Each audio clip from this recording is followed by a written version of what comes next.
Kalimera, kalispera, kalinichta. No matter where in this wild, wacky, and sometimes wonderful world you might be, thank you for making the Highbury Squad part of your day. It is a new week. It is a blank canvas. Let's paint pictures and let's tell some Arsenal stories. We're back.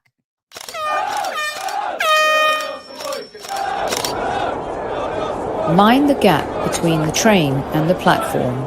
Please stand clear of the discussion doors. The next stop is Highbury Squad.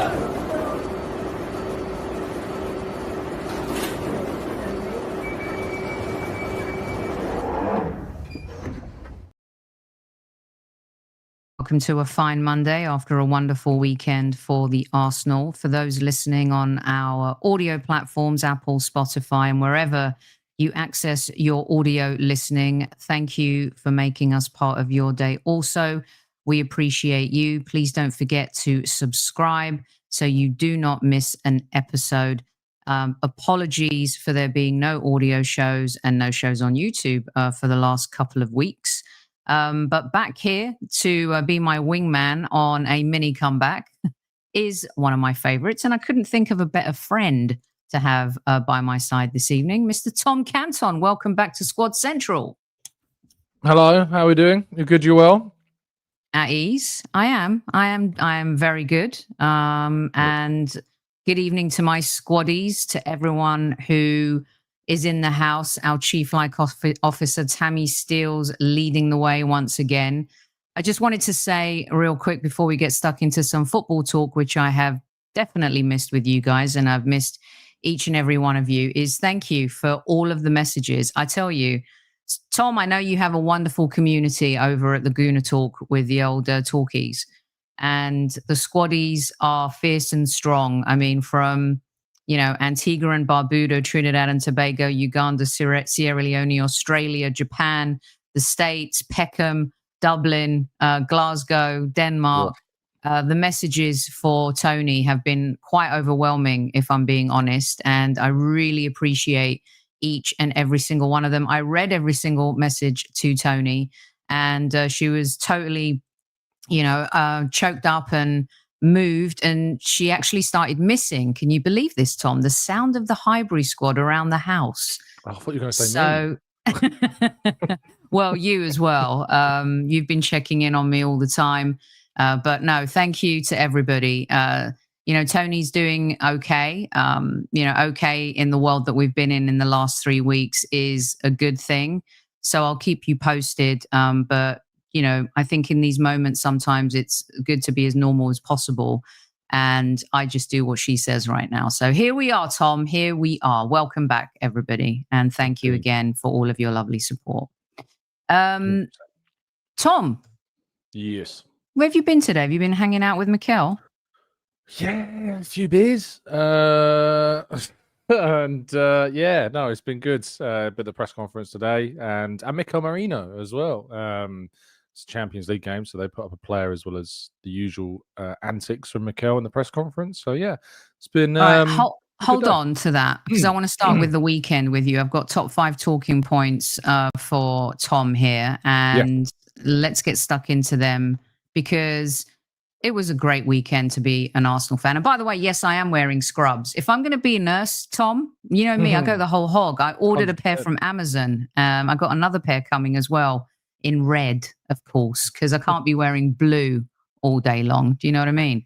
It's not becoming of a lady. All right, so I want to start with the game. Fulham, we hadn't won there in 2 visits, a draw and a loss.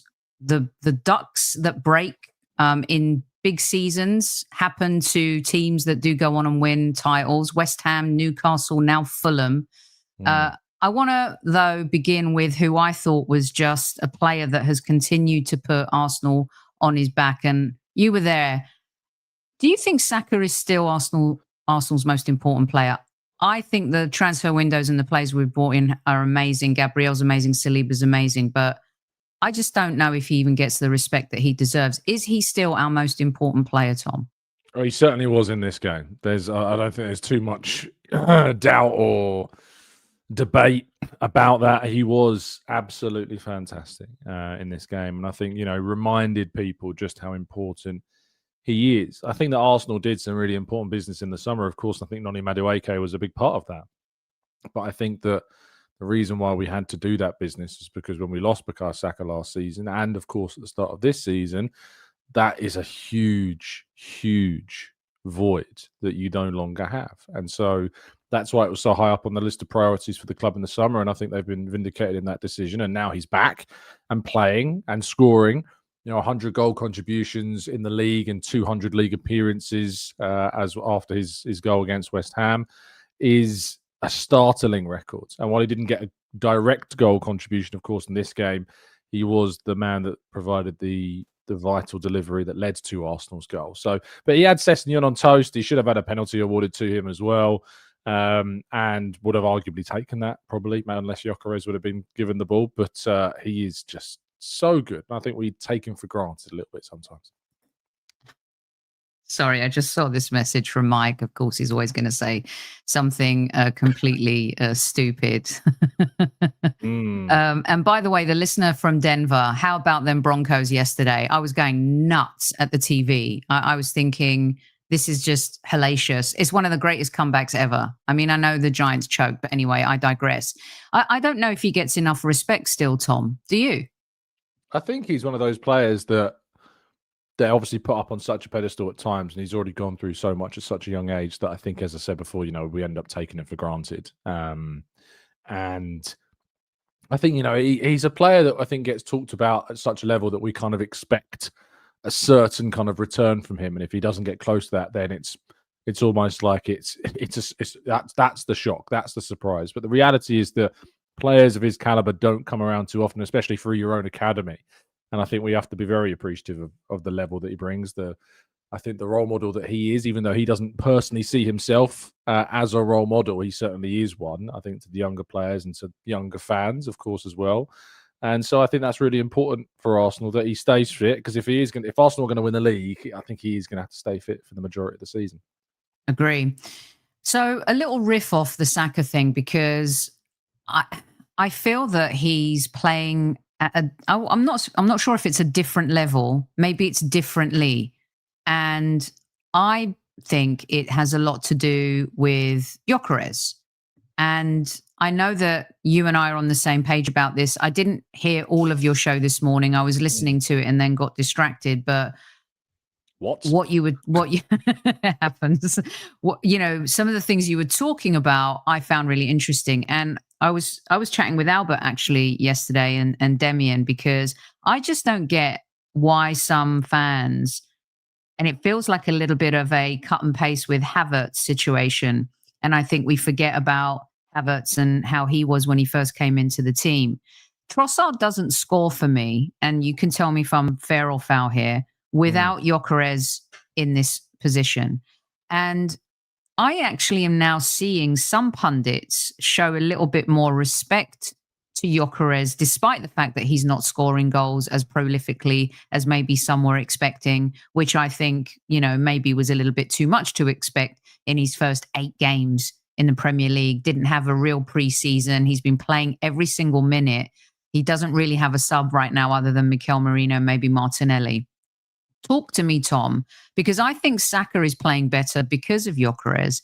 I think Trossard is playing better because of Gyökeres. Am I giving him too much credit, or does Gyökeres deserve a little bit of a break here, considering what he's doing for the team unselfishly right now?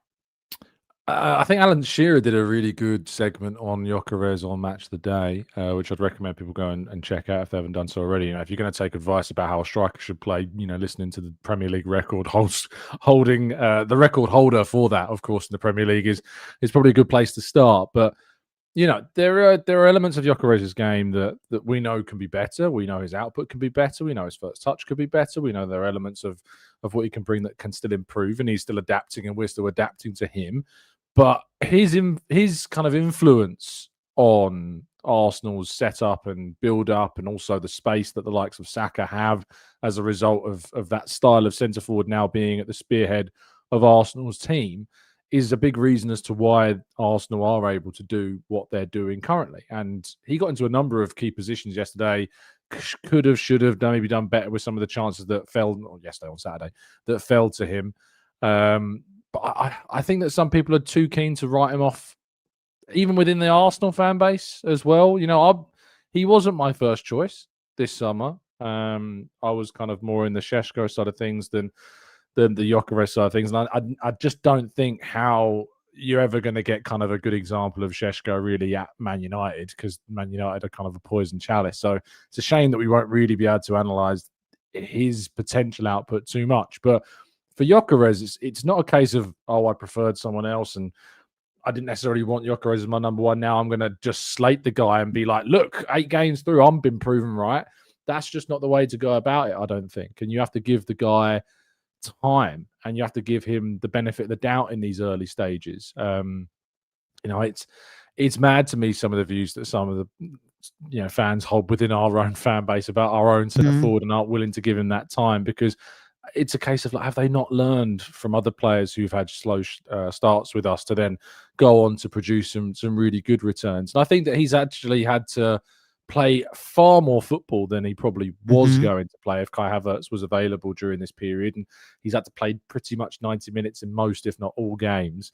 So I just think that there has been such a harsh vibe from some sections of the fan base and, of course, pundits as well, around a player who is still getting to kind of grips with things with us. Yeah. And when you look at, Šeško, I mean, he doesn't even start every game for Manchester United. You look at some of the transfers within the Premier League, but also outside of the Premier League, right? Wirtz being the obvious. I think Ekitike has been better than Isak, actually, right? Kerkez. I mean, you look at Liverpool's situation. We'll talk about that a little bit later.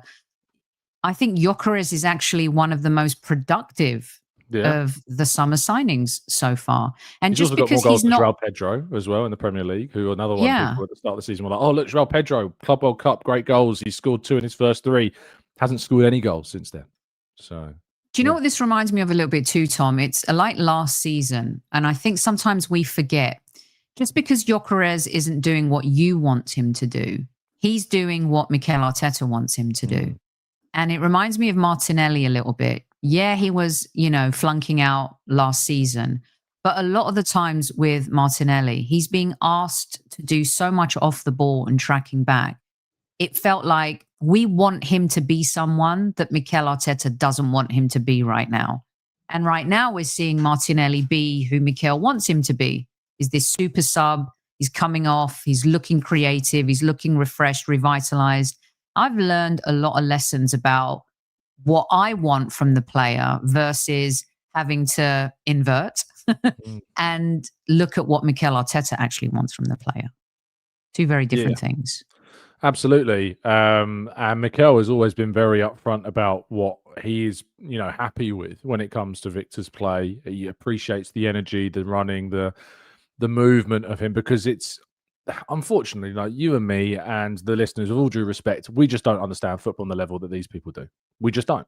You can work in football, you can do videos on football, you can talk about football with your mates every single day. The reality is you got to be humble enough to understand that there are people that are in this sport, that are earning millions in this sport, that know more than football than us. And there are very few examples that maybe don't. Ange Postecoglou aside, but I have my vendetta against him.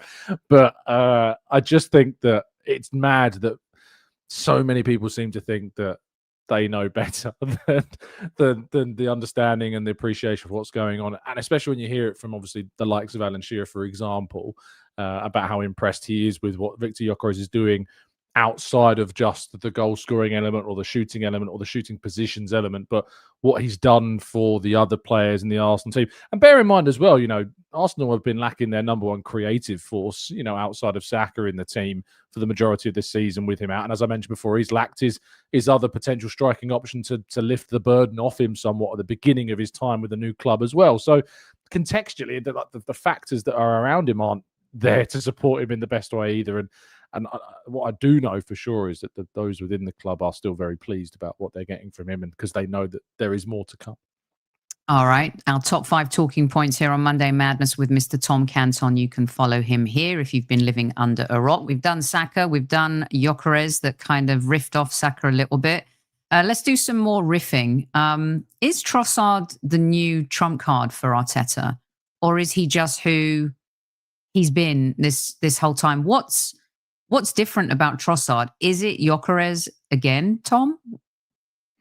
I think Trossard is what Trossard is. And I think he's one of the best bargains Arsenal have made in the last 15 years. And we paid, 21 million quid up front for him, rose to about 27 million. We've probably not paid all that back yet. What he's provided for Arsenal, the match-winning goals, the game-saving moments, he's not always consistent. He's not always present in every minute of every game. And he didn't have an amazing game, against Fulham. But he didn't need to, because he popped up with the key moment. And sometimes in seasons where you go on to lift trophies, some players haven't had particularly great campaigns for what they've offered across 90 minutes of most games. But instead, they've just popped up in big moments and scored big goals. And Trossard scores big goals, whether it's from the bench, whether it's sometimes from starting games.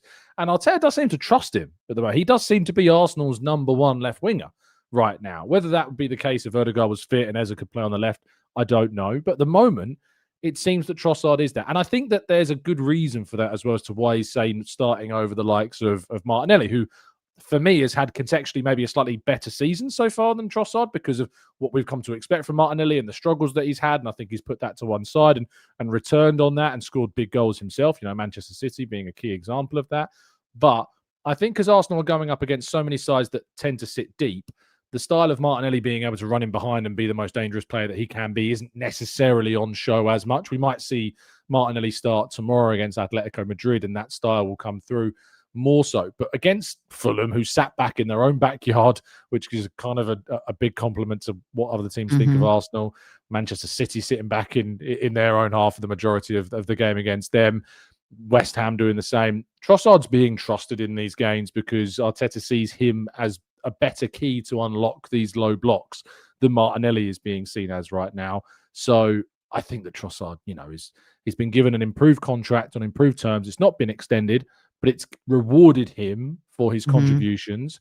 And I think that that's a smart thing for Arsenal to have done. It doesn't tie us down to many more years on a player who is into their 30s already and naturally will decline, but it rewards him and gives him that motivation and, a mindset of, I'm playing for a club that really care about me and I'm going to pay that back, in my performances and give them my absolute all. So, I think we've managed him very well and he's responded very well. I completely agree. I was saying earlier, I think it was maybe when I was talking to Clive a couple of weeks ago, that for me, Martinelli and Trossard this season could be our Sheringham and Solskjaer, because we've got that depth now. And like if you look at, hopefully Havertz will come back at some point. Gyökeres will come good. Saka, if we can go back to that season where we had 4 players with 15 goals, that would be great. But I just think the impact that those 2 players can have off the bench, especially, I like them both off the bench rather than starting. They kind of remind me of that. And maybe I'm getting a little bit ahead of myself, but you just get a different feeling in your tummy this season about the Arsenal. Speaking about a different... Just quickly, Sophie. Just on... I do find something strange about... it's not just Trossard, right? So I put a tweet out with the video celebration of Trossard's goal at the weekend. And I said, this does not look like the signs of a player that wanted to leave in the summer, just by his behaviour. And I had people replying saying, oh, but he weren't that great, was he? Like outside the goal, he weren't that great. I don't get this mentality. I really don't get it. Why are people so desperate to try and point out that outside of the goal, he didn't have a great game? Because what does that really matter? We've won the game. And he's the one that's won it for us. And yet for some, there's kind of but remember, he wasn't great, was he? It's so strange. Do you not find it strange? It's a really odd behaviour, I find. I agree with Mike in the chat because people are miserable. That is the reason. So this is something that I was wanting to do a show with you about, right? Because if you're a broadcaster or YouTuber or podcaster, writer, I think sometimes, the fun of the game, the sting's taken out of it because you have one eye on the ball of either writing an article, reporting, thinking about a post-game video or whatever. And if you're a fan, I think too that we've got into this mode of, we watch and consume a lot of content, and a lot of the times people are telling you how they feel, but the projection is it kind of then maybe has an influence on how you feel. And because there's so much around us, there's so much chaos in that regard, I feel like we've forgotten how to enjoy moments. Yeah. And maybe it goes a little bit back to Mikel Arteta talking about the journey versus the destination. I think sometimes we forget how to soak up the journey. Like, Manchester United fans should absolutely relish and enjoy that victory against Liverpool for a few days until they have to play Brighton, right? Why shouldn't they? They've been in the shit. They have been atrocious. Why can't they? We're criticized a lot of the time sometimes when we over celebrate or, oh, look at Arsenal fans, they're getting ahead of themselves. Yeah. Enjoy the moment. It doesn't mean you think we're going to go on and win the treble. And the same thing for Man United fans. Like, you just beat your biggest rival, and when you're on your knees, enjoy that. And that's what I think, Tom. I don't think we're enjoying the moment enough. Yeah. No, I think that's absolutely fair. Like, I think that I had a conversation with someone recently about this, and I said it on the show yesterday morning, that people have just got to learn to enjoy football again. Like, we're currently top of the table, 4 points clear of Liverpool, 3 points clear of Man City. I remember when we lost to Liverpool at Anfield, the amount of comments I had saying, "That's it, title's done. We had to get a result in this game if we were going to win the title." And yet, a few weeks later, we sit top of the tree. So, and now people are saying that it's in our hands. It's ours to lose at this point. It is mad how kind of the narrative changes. I think it's maybe in part not people's fault themselves, and it's actually because they've been affected by how mainstream media is these days a lot as well, because your rage bait is a hell of a lot, to think certain things. Like, God forbid, I've seen people complain about Zubimendi this season. Like, he's been arguably our best player. Zubimendi this season has been astonishingly good. Like, he has evolved that number 6 role. He's taken it to new heights. And even in my mind, along with Timbo, I think he's definitely our best player, but Zubimendi's arguably up there with him. It's nuts to me how people can still, at this point, when you're sitting top of the tree where signings are integrated, some more than others, and we're finding things to moan about. At the moment, the big thing is how we're winning games. Like, we're not doing it convincingly enough. Premier League's hard. It's almost like we forget there is another team on the field at times that also have a say in any game that we play. And every team we're playing, pretty much, besides Liverpool and Man United, because I think, our worst game of the season in terms of performance was Man United for me, and we still came out of that game with a win. I think we were better at Anfield. Like, we're still finding ourselves playing against teams who are setting up utterly fearful of us, and in the knowledge that if they don't score the very few chances they get, they're going to have to wait a hell of a long time for another one to come along, because we're so good at defending. We're so good at mitigating the other side. Like, I think people have got to learn to enjoy things. The last thing I say, and I know I'm going on a bit, so no, that's you're the guest. This is why I have you here. I remember when I did shows back in the Arsene Wenger days, and Arsene Wenger had like so many critics, and I was one of them towards the end, and I felt his time went on too long. But I always felt like one of the biggest Arsene Wenger out members of our fan base, who had a vocal voice or were just on social media. One of the biggest things they always used to say towards the end of Arsene Wenger's tenure was George Graham was a better manager than Arsene Wenger. Don't talk about Arsene Wenger in the same breadth of a manager who was as good as George Graham. Like, George Graham is the best Arsenal manager ever. And you know what's so funny about that is that there's so many more parallels with how Arsenal are winning games with that era of Arsenal, as opposed to the era of Arsene Wenger and the nice football and the interplay and stuff like that.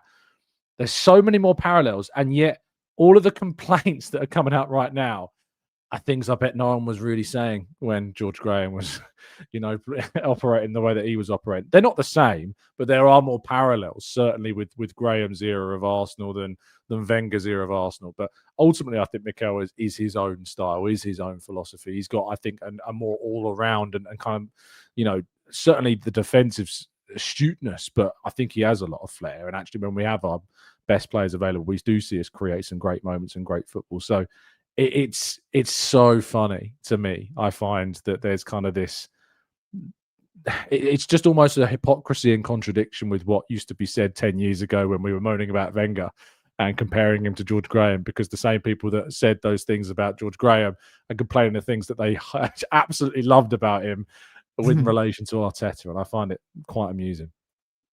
You're 100% correct. So there was a period where Kev and I used to go back and forth about this.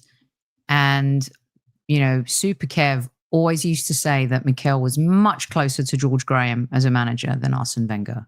And we kept having the debate about winning 1-0, boring Arsenal.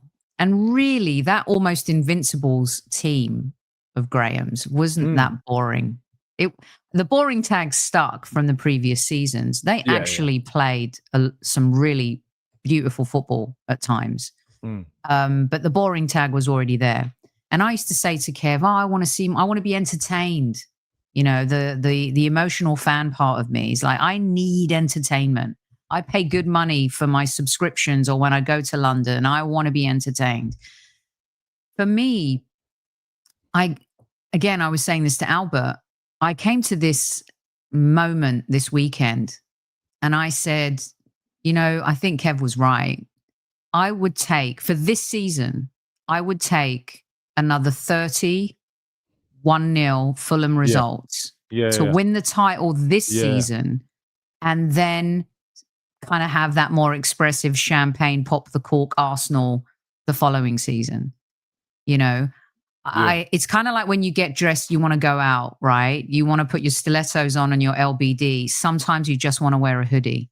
And I think right now Mikel's in, let's just wear the hoodie, and I feel there's a difference in him too this season. I think maybe it's because it's early on. I said it to you maybe before, like he feels less emotional on the sideline unless there's a horrible VAR or referee stupid decision. But it feels like there's a mentality shift and a professionalism and to how we're going about our business. And the West Ham, Newcastle and Fulham results led me to the moment of, look what we've done. Last year, we were all bitching and complaining. Can't beat West Ham, can't defeat the low block against Newcastle, can't overcome Fulham. These are the results where, we lose the title. The only thing that I'm irked about right now is the fact that we let Liverpool beat us, because we were the better team. We mismanaged the second half of that game so badly. And I think Mikel has come out of that showing an evolution and learning something, Tom. I think you're spot on. I think you're spot on. I just think that, you look at the players as well that are buying into this. Saliba signs a new deal. I remember being told back, if we don't win trophies soon, he's going to be gone. Saka's going to be gone. If we don't start winning stuff, they're going to be gone. Well, that turned out to be bollocks, didn't it? Because it's not a case of we haven't won anything. It's something to do with their mentality. No, it's because those players believe they're in the right place to win things. They wouldn't be signing their deals if they didn't think they were at a club with a manager that was going to win them things on a consistent basis. And it's not just about picking up the odd trophy. I'm talking about dominance. I'm talking about winning trophies consistently and regularly. And until I see any reason that that's not going to happen under this manager, I'll stick by him being the best man for the job. I just think maybe sometimes, and I'm so guilty of this, and I think we're doing a little element of it now, is that we kind of get sucked in, don't we, to kind of the rage baity side of of football, and fall for kind of the comments, because we really probably shouldn't be giving anybody the energy in the world that are, calling for such silly calls. But we do, because we're passionate about the club. We love our team, and we're passionate about our own opinions, at times as well. And we think we know what's right, when the reality is we don't always. But I think you have to then look at the evidence, and the evidence is that these players that are committing their futures to this club, and the players that are signing for this club, and the people that want to join this club at any level, clearly see that this is a club destined to win stuff in its current iteration. Tom, let's say we lose the title again by 2 points and we lose in the Champions League final. Should Mikel Arteta be fired? I don't. Some would, because it's personal for them now. But obviously, any sensible person would say no. Obviously not. I mean, as much as I want to win, I think the criteria of how do you lose, is it a monumental fall from progression? Like if you finish 5th and you don't win a trophy or get to any finals, then I think there's a debate for that. But I also think that sometimes, look at what's happening at Nottingham Forest, for example, right? Now, I don't think it's all Marinagi's fault. I felt like Nuno spoke out of turn, and towards the end of last season, they weren't great. But let's be honest, when he took over, they weren't great, and he took them back to Europe, and they were aiming to just escape relegation last season. Yeah. But you took the personality of the manager out of that team, and then you inserted a new personality with a different style, and it was a total disaster. And you look at Manchester United from the Sir Alex days, they still don't even know if Amorim is the right guy. Now, the difference is they've won some trophies with, 2 with Ten Hag, Van Gaal along the way. But they chopped and changed it, because to them, the Holy Grail is the Premier League, it's the Champions League. Like those trophies are almost beneath Manchester United. But had they stuck with Van Gaal, you just don't know. So I also think that sometimes the grass isn't greener on the other side, and that's something to be wary of and be careful of. Yeah, I think that's fair. I think I said before, that Arsenal, if you're an Arsenal fan, maybe you inherited your Arsenal fandom, maybe you chose your Arsenal fandom. There are 2 ways in which you can become an Arsenal fan. You either inherit it or you choose it. And regardless of either of those 2 things, being an Arsenal fan is a privilege, because the vast majority of football fans don't go into every season supporting a club that are in contention to win every single competition that they enter. And Arsenal are a viable candidate for every single competition that they enter. They weren't 5 years ago. They weren't 3 years ago, but they are now. And that's because of the work that's been done in those last 3 years up to this point. And until we're not that, then I'm happy being there. And people will go, well, that's not good enough for them. But I say this is sport, and that's what sport is. Sport's about competing. We're not entitled to anything. We're not entitled to win trophies. All the maximum I can ask of Arsenal is to be a viable, likely winner of any competition they enter, because that's the best you can really, from a sporting perspective, ask for. You can't ask for more than that. It's just not how sport works. You mentioned Alan Shearer. Tom, you mentioned Alan Shearer. He won the title with Blackburn, right? He had the chance to go to, and if you haven't seen that 4-part series Fever Pitch, by the way, I went back and watched that last week just because I love the episode with the United Arsenal rivalry and Sir Alex and Arsene. Is Alan Shearer never got to those places, right? And this will go back to the whole, before Kane won Bundesliga with Bayern Munich, and, what makes you world class? What makes you great? Is it a good career? Would you rather have Alan Shearer's career, or would you rather have, Malouda's career, or whatever, right? I'm sure he would have loved to have played in a Champions League final. I'm sure he would have loved to have won the Premier League title with Newcastle, but he didn't do those things. Does that take away from Newcastle fans and the memories they have watching Shearer play? I don't think so. I don't. And I'm not trying to be soft here and say we want to win. And I can't wait for a parade in May, you know, in North London. I'm born and bred North London girl. But I also, you know, just think that this instant gratification world that we live in, and people will say, how is it instant, Sophie? He's been there almost 6 years. He spent £1 billion and da-da-da-da-da. And this is coming from someone who... That's one of my favourites. I do love it. I didn't want him at one point. I couldn't see it, right? But to still be in a place where you can't see this team and what we've become. 3 goals conceded. We've played 8 games in the Premier League. The defense is ridiculous. David Raya hasn't made a save in 2 matches. I mean, I think he's terrible, isn't he? Hasn't made a single save. He's awful. Tom, the last time we played Atletico Madrid, you know, that was the beginning of the end for Wenger in the Europa League and when we got kicked out. But you look at that team, that lineup. I was looking at it last night and look at where we're at now. Yeah. Sometimes when you fall so far, the fight back is a tough road and it doesn't happen overnight.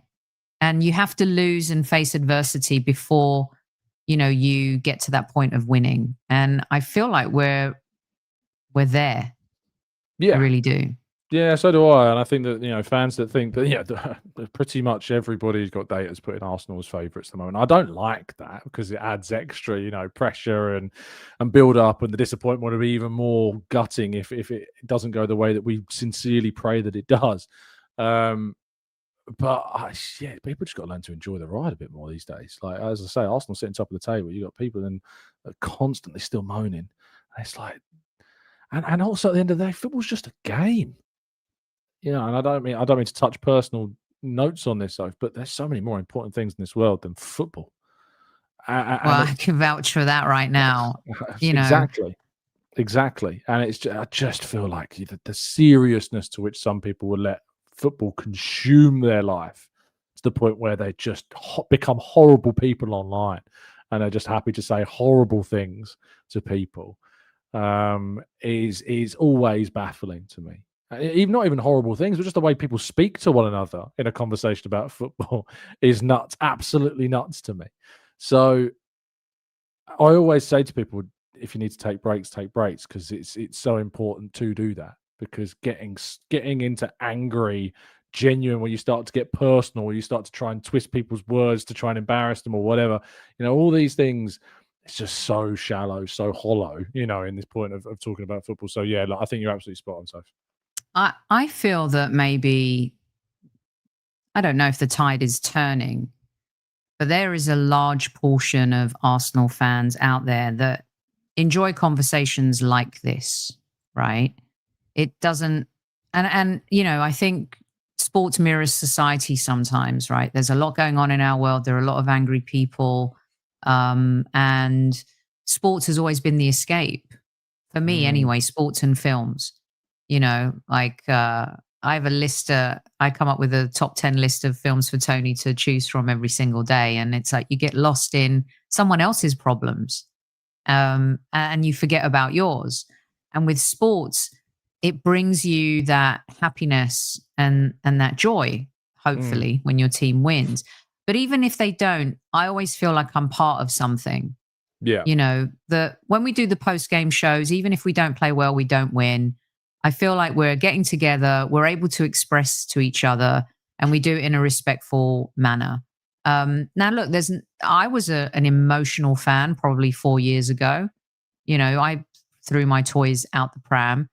But then it goes back to that whole thing of sometimes things happen in life and you get a check, right?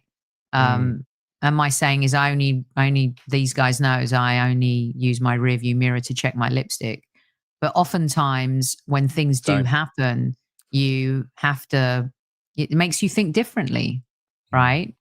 And so just being part of something that is a little bit bigger than ourselves, I think that matters. I think it really matters. And I think being an Arsenal fan is part of that. Yeah. When Arsenal lose a game these days, I'm over it in about an hour.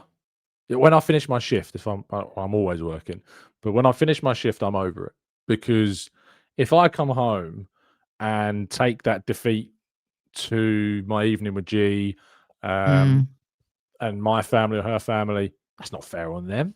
Just because my team, who they have nothing to do with, lost, affects me so greatly that then it affects how I am with them. That's not fair on them. That's not fair on me. You know, football, as I said, football's just a game. It's just part of your life. You just enjoy it. You invest money into it. You invest your time into it because you enjoy it and you love it. But you can't let it consume your life. You can't let the following of your club. And you know, when we lose, because of the job I have, I lose twice. I lose twice because I'm a fan, and I lose again because I've got to talk and write about it every day. So you just got, and as what Simish says in the chat, you just got to get over it, mate. Just get over it. If Arsenal lose, get over it. Like, we can talk about it and we can go into the details of it and we can discuss why we think they lost or what we think should change so they don't lose again as much anymore. But outside of that, it don't matter. It really don't matter. It really doesn't. You know what, Tom? I find it easier maybe to reconcile losses, or now that we're better. That may sound weird. Like during even the Wenger FA Cup years, the Premier League, like I couldn't stand just being mocked. And that's why now I find it so laughable when opposing fans and pundits try to mock Arsenal. Yeah. It's so ridiculous. I'm like, okay, so who has been challenging for the title versus City or Liverpool in the last 3 seasons, about to be a 4th season? It's Arsenal. It's because they can't stand the idea of us being better. If I tell you, people will melt down if we win the title. They will absolutely they will crumble. So to me, I find it easier because now I'm conditioning my mind to be like, I don't care about your clickbait. I actually laugh at the things now that used to infuriate me, rage me, make me tweet, make me come on here and just do shows like record a 10-minute segment just because TalkSport put out, what's his name on the show because you're so angry at him. What's his name? Jason Cundy. Jason Cundy, yeah. Have you seen Laura's videos? Like what Laura does, I think is amazing. Like, brilliant. She was on with Max Rushton today. Oh, was she? Yeah, amazing. yeah. She deserves all of the flowers she's getting. Like, it's just the show. She came on the show on Friday, like just the way she just rips apart. And you know what's so funny is that she's going to get asked on like shows like that, and I know she has been asked on shows like that. I'm sure she won't mind me saying, but like it's just so funny because it just in some ways the fact that like you'd have people asking any satirists on their show, it just proves how they just don't get it. Like they just don't get it. They're so in their own bubble, aren't they? Of like content must get people, must engage people, must rage bait people. Like it's so funny to me. I remember doing, because obviously my pod is the Arsenal rep for TalkSport in their fan network, and the reason I took that offer was because I'm like, if it's not going to be me, it's going to be someone else. I'd rather I try and put the wrongs right from an Arsenal perspective from inside. And I remember doing that. I had to be at the TalkSport event at the start of the season. Andy Goldstein's like asking me questions like, if Arteta don't win anything this season, he's got to go, right? He's got to go. And in my head, I'm going, you're asking me this for the clip. Like I'm not an idiot. I know what's happening here, and so I'm not going to give you that rope. I'm just not going to do it. Like I think that's something that Arsenal fans need to think about. You know, whenever they see a clip online anywhere, you know, that's kind of like, oh, I don't think I agree with that. They're being a bit antagonistic. Yes, they are. They're being antagonistic. You need to recognize it and not engage with it. That's what's happening. Laura, the Laura Sky Sports one was brilliant. I love them both, but the Jamie O'Hara one was amazing. It was great, and you know that's what you call smart content, and that's the type of refreshing content, which is kind of where I was going with. There's only so much you can sit and listen to people yelling at each other at the screen, right? And so And once again, Tom and I get together and all of my top talking points off the board because we just go off on a tangent and have these great conversations. No, I love this. And, you know, I've always been really proud of our community, maybe apart from Newman, that we've that we've created you know, a lot of kindness, and that people come in here and have proper conversations. You know, they meet up at games. They, you know, Carol, Peter, you know, you've got Terence, Wesbird, you've got Rich, who's in Turkey or Thailand. And these guys have been together from, you know, the beginning, and I'd name each and every one of them. And the new subscribers that have come along, what we've been able to do over the last few years, and, you know, keeping the show together, moving the conversation forward, the amazing guests that we have, that we can have, you know, different opinions and talk about it in a certain way. I'm really proud of that. And I know that you are too, and that you should be too, with the community that you've built, Tom. All right. So a few more minutes. I know that we said 40, but we went off a little bit.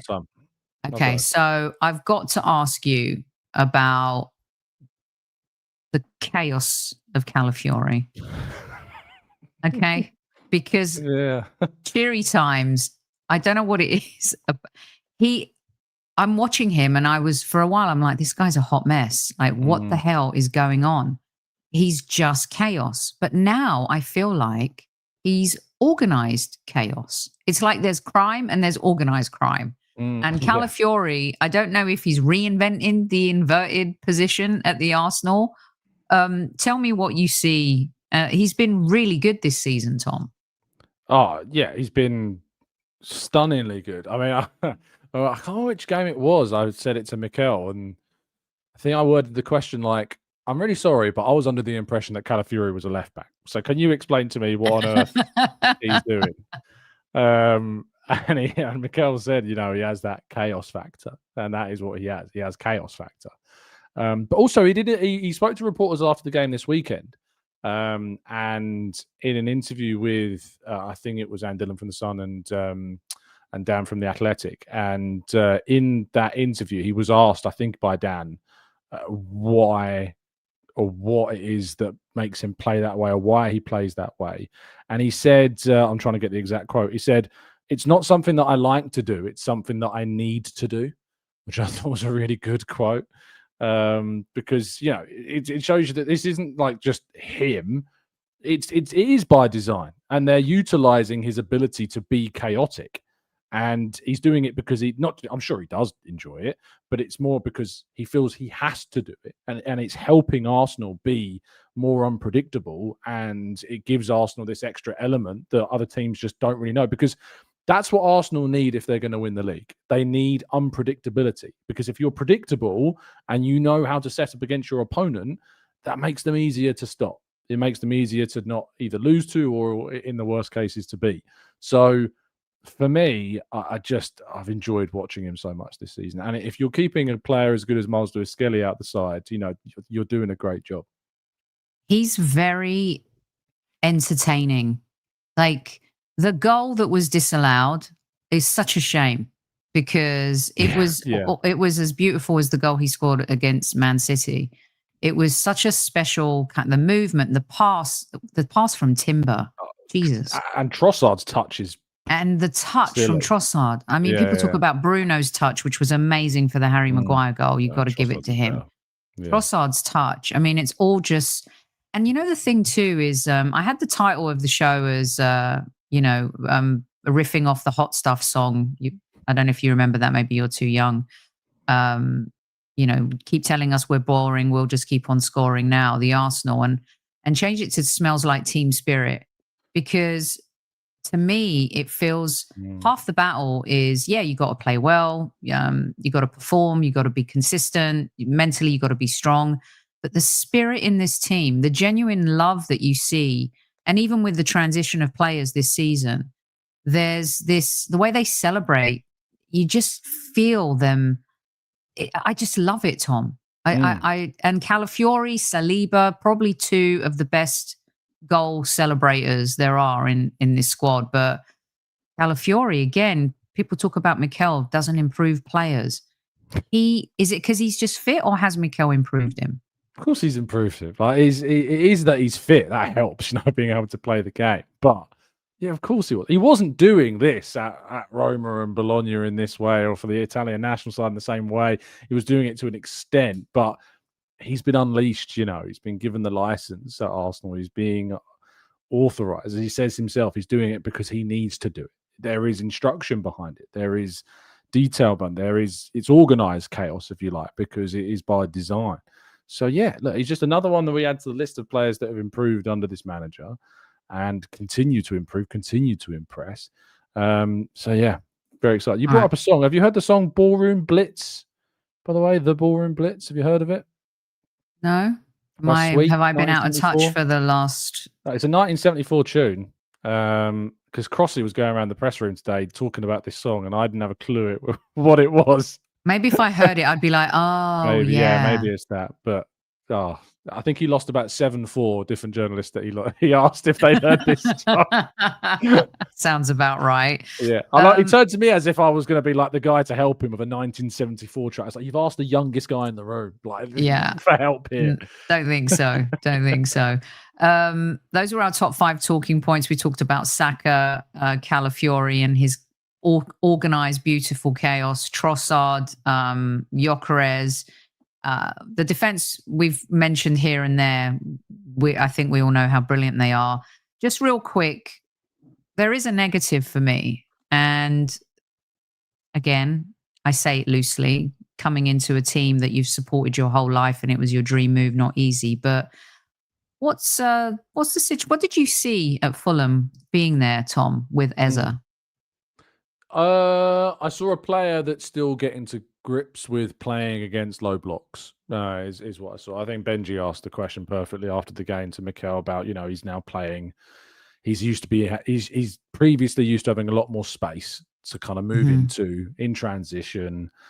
And I think Ez is the type of player that is going to help us in bigger games than Fulham, because I think he will then get, there'll be times where Arsenal are able to hit on the counter and able to kind of work in the transition. And I think he'll be really good in those moments. But against low blocks, it's a type of game that he's got to learn. It's got a type of game that he's got to improve in. And that, again, that comes with time, and it comes with ability. He needs less time than perhaps the likes of Gyökeres coming to a brand new league, because he already knows the league. But he doesn't know it from the perspective of what Arsenal are. He knows it from the perspective of what Crystal Palace are. And they don't go up against the teams that are setting up. They go up against the same teams, but not in the same way that Arsenal go up against those teams. Teams play Palace and believe that's a game they can get 3 points from. They go up against Arsenal and they believe this is a game we've got to try and not concede 3 points to.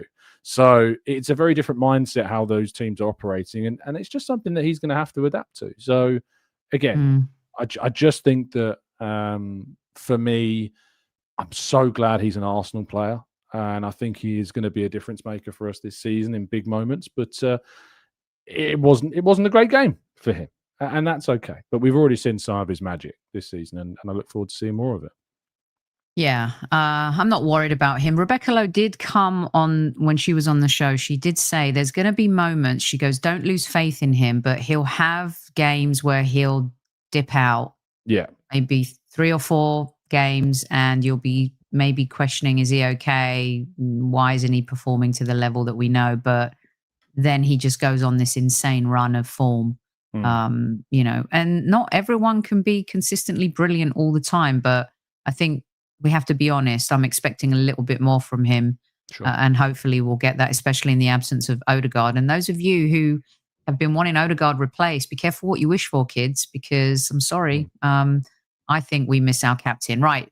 Let's get you out on this, Tom. Oh, by the way, before we do that real quick, we did talk about Mikel's 300th game in charge. This longest serving manager graphic that went up. How long ago? Let's see. Now the glam rock messages are coming in as well, Tom, by the way. Well done for that.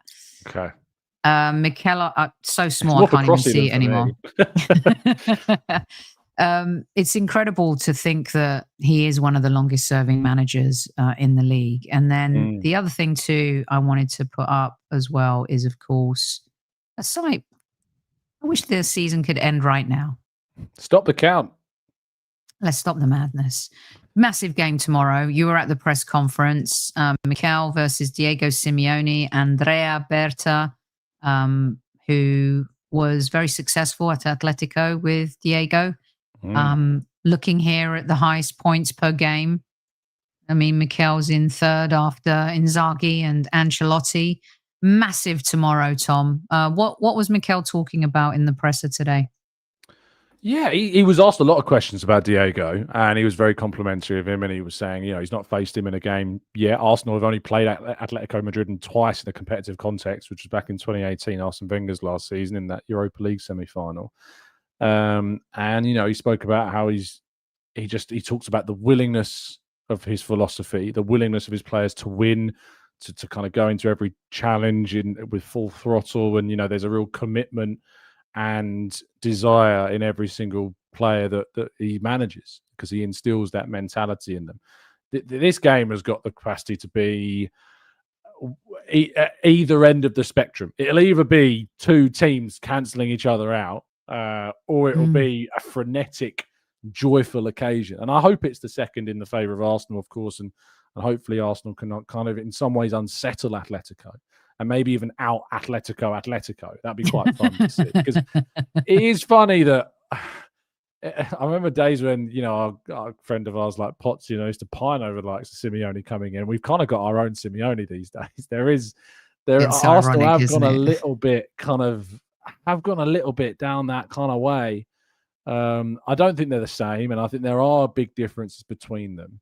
But for all of the kind of the kind of stylistic, never say die attitude, the industriousness, just the difference that Simeone brought to Spanish football in particular, Arteta's got a lot of those kind of assets in his own philosophy and how we approach games and how we frustrate oppositions and how we annoy everybody.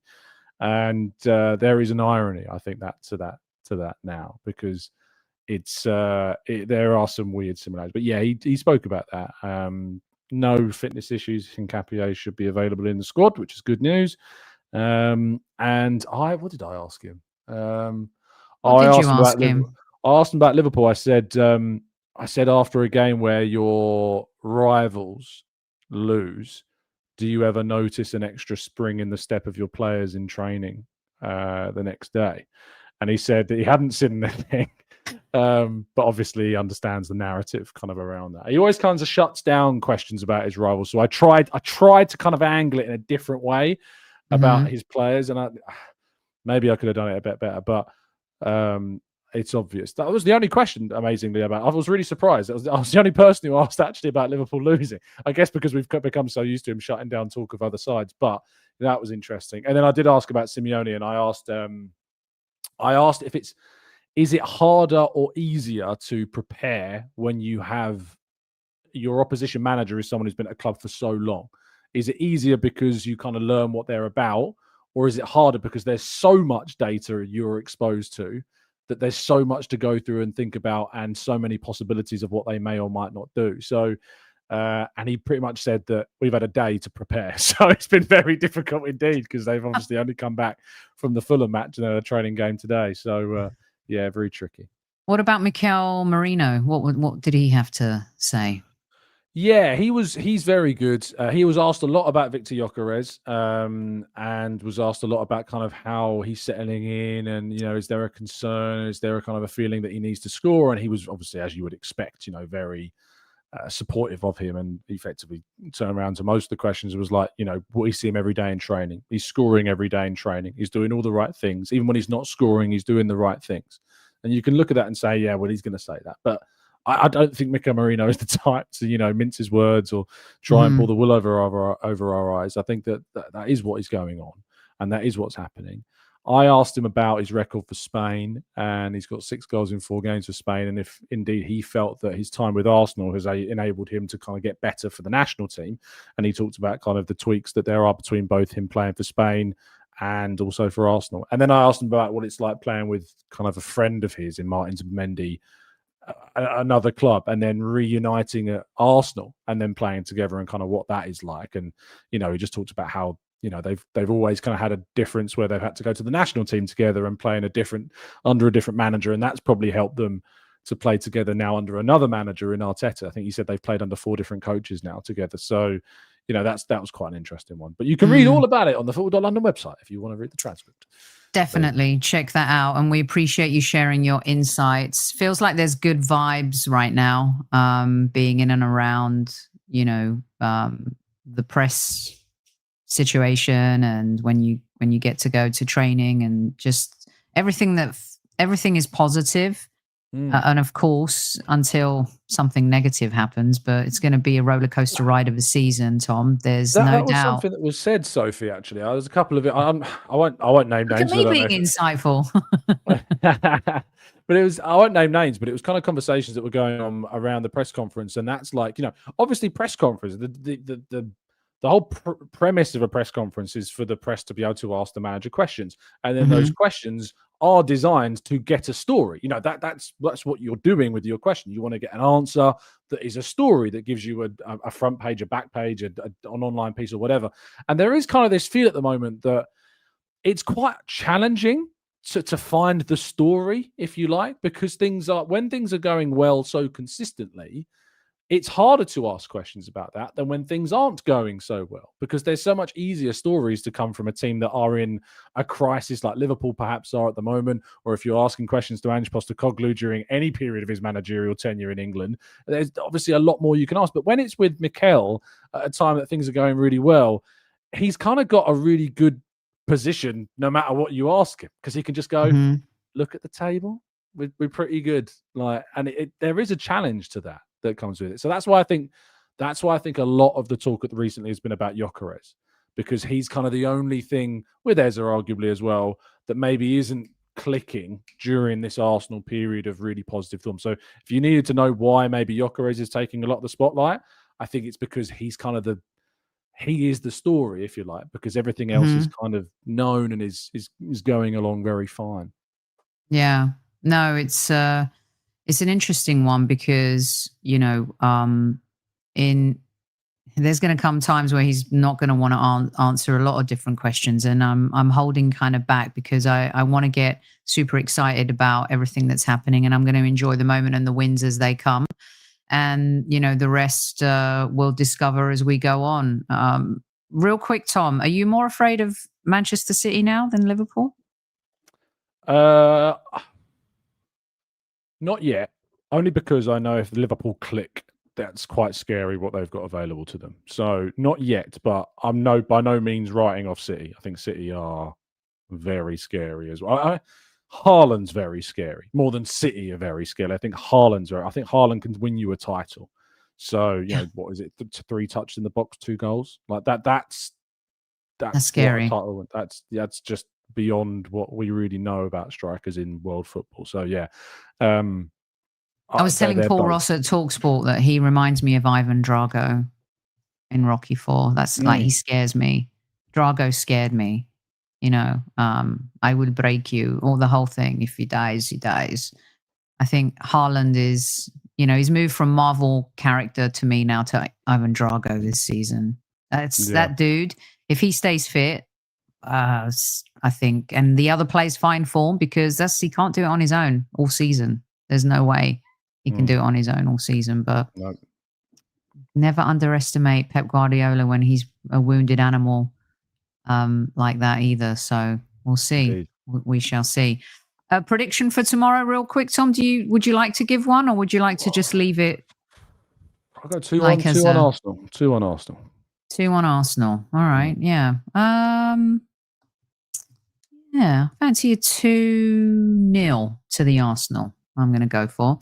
Now, real quick, Tom, before I let you go and you let us know what you're doing, there is, you can see it running down the bottom. Mike, there's going to be a show that's going to go out in our video section a bit later on this evening. And there's an event for the Kevin Campbell Foundation this Friday. We've told you about it before. If you can still get tickets. Mike will have the links. I will put the link. Let me see if I could get rid of this banner real quick. I will put the link in this show as well, so people can still buy tickets. It's at the Irish Centre. It's on the 24th. That's this Friday at 7:00 with Paul Davis, Perry Groves, Martin Keown, and Nigel Winterburn. And it's all in aid of the Kevin Campbell Foundation. There's going to be an exclusive show that goes out later on with Magic Mike, Perry Groves, and Kevin's sister will be on that show as well, Lorna and Gary, the head of the foundation. So please look out for that. That'll be a really good show. As you know, here we are here to support the Kevin Campbell Foundation however we can. If you're in London and can go to the event, please do so. Go and support it. All the links will be in the descriptions. Watch the show later on. Magic will give you all the details. And hopefully you guys will also enjoy the conversation with Perry Groves. He'll talk a little bit about Kev. And of course, he'll, I'm sure, give Mike his thoughts on everything that is going on with the Arsenal right now. So don't miss out on that. Tom, you back tomorrow at 8:00? Of course I am. Yeah, every day 8 a.m. as long as I'm not traveling somewhere. So yeah, I will be there tomorrow. And enjoy the game, and hopefully we will be victorious. And we appreciate you coming on. Thanks for being my wingman today. Thank you, squaddies, to each and every one of you. Love you lots, like healthy shots.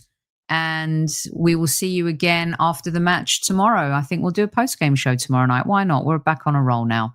Until then, don't forget to tell your loved ones you love them at ease, squaddies at ease. And again, please don't forget to look out for the show with Magic Mike and Perry Groves a bit later on tonight in our video section.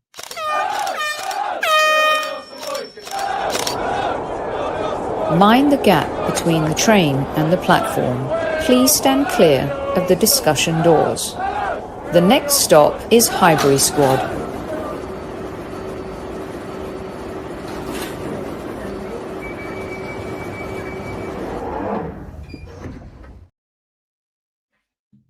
I like you, Tom.